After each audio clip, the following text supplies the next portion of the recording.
Today 24 news सत्य परिस्थितीचा सविस्तर आढावा। अकोट शहरातील अंजनगाव मार्गावर गेल्या अनेक वर्षापासून अपघातांची मालिका सुरू असून या मार्गावरील वाहतुकीचा वेग आणि सुरक्षिततेचा प्रश्न पुन्हा एकदा ऐरणीवर आला आहे। या मार्गावर आतापर्यंत अनेक लहान मोठे अपघात झाले असून अनेक नागरिक गंभीर जखमी झाले आहेत। काही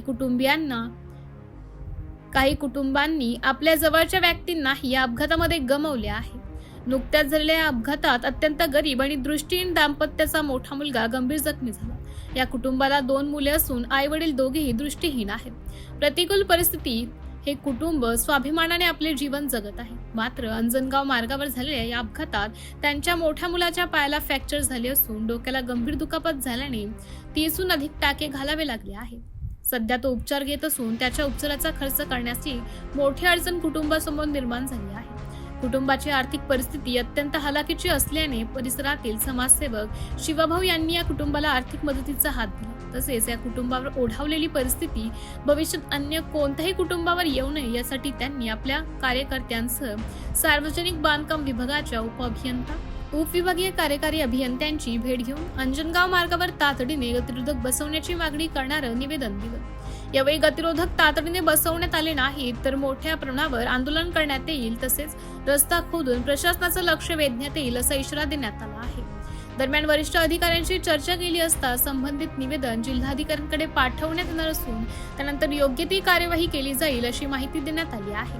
मात्र यामुळे नागरिकांमध्ये नाराजी व्यक्त होत असून एखाद्याचा जीव गेल्यानंतर किंवा एखादी व्यक्ती गंभीर जखमी झाल्यानंतरच प्रशासन हालचाल करणार का असा प्रश्न उपस्थित केला जात आहे। विशेष म्हणजे एका दृष्टीहीन आणि आर्थिकदृष्ट्या दुर्बल कुटुंबातील मुलगा गंभीर जखमी झाल्यानंतरही तातडीने मदत किंवा उपाययोजना करण्याऐवजी निवेदन जिल्हाधिकाऱ्यांकडे पाठवण्याची प्रक्रिया सांगितली जात असल्याने प्रशासनाच्या कार्यपद्धतीवर नागरिकांकडून प्रश्नचिन्ह उपस्थित केले जात आहे। हे निवेदन खरोखरच जिल्हाधिकाऱ्यांपर्यंत पोहोचणार का? तसेच अंजनगाव मार्गावरील अपघात रोखण्यासाठी प्रशासन तातडीने ठोस उपाययोजना करणार का? असे अनेक प्रश्न सध्या अकोट शहरातील नागरिकांकडून उपस्थित केले जात आहे। आता अकोला जिल्हाधिकारी या गरीब कुटुंबाला कोणती मदत करतात आणि अंजनगाव मार्गावरील अपघातांना आळा घालण्यासाठी कोणती ठोस पावले उचलतात याकडे अकोटकरांचं लक्ष लागलं आहे। आज आम्ही सर्वजण इथं उपविभागीय अधिकारी सार्वजनिक बांधकाम विभाग इथं निवेदन देण्यासाठी आलो होतो। आम्ही निवेदन दिलं, तिच्यात दीपक भाऊ आमच्या सोबत आहेत, ते 100% ब्लाइंड आहेत, त्याची पत्नी ब्लाइंड आहे। पण आम्ही निवेदन दिल्यावर साहेबाचं म्हणणं आलं की ते प्रस्ताव पास करण्यासाठी जिल्हा अधिकाऱ्याला निवेदन द्यावं लागते, ते मंजूर करून घ्यावं लागते। तर मग आता साहेब निवेदन देतील कधी आणि ते पास होईल कधी? तोपर्यंत हे एखादी जीव जायची वाट पाहतात काय? जर हे दीपक भाऊन आमचं सांगितलं इथं की 7 दिवसात जर नाही झालं तर आम्ही स्वतःहून तिथं गड्डे खोदू आणि याला जबाबदार संपूर्ण हे PWD विभाग राहील, हे अधिकारी राहतील, याचे कर्मचारी राहतील, हे जिल्हा अधिकारी राहील, हे सर्व हे लोक याला जबाबदार राहतील। आंदोलन याच्या माध्यमातून ब्लाइंड लोकांच्या माध्यमातून आंदोलन छेडलं जाईल, त्याला आमचा पूर्ण पाठिंबा राहील।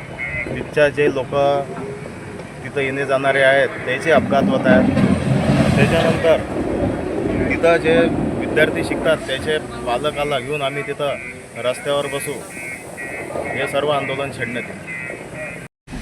मी देवेंद्र गृहवंशी आणि माझी पत्नी नंदा गृहवंशी, आम्ही दोघं पती पत्नी 100% ब्लाइंड आहे। आणि माझ्या मुलाचा मी अंजनगाव रोड शिवाजी शाळेसमोर राहतो आणि तिथे माझ्या मुलाचा ॲक्सिडेंट झाला आणि माझी म्हणजे बिकट आहे आणि माझ्या घरी कमवणारा कोणी नाही। एवढं लागलं त्याला, ॲक्सिडेंट झाला, तिथं काही तर झालेलं आहे, काम धंदा ठप्प झालेला आहे मुलामुळं। आणि माझी प्रशासनाला एवढी रिक्वेस्ट आहे की तिथे स्पीड ब्रेकर बनावे काहीतरी तिथे। आज माझ्या मुलाचं झालं, अजून कोणाचं होऊ शकते, पण असं होऊ नये।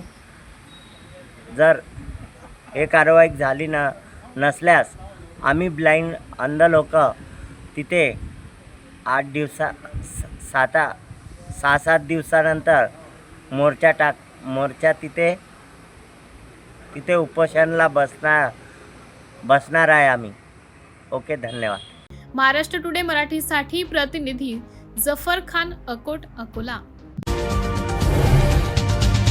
आजच महाराष्ट्र टुडे 24 न्यूजला सबस्क्राईब करा आणि सत्य परिस्थितीचा सविस्तर आढावा पहा.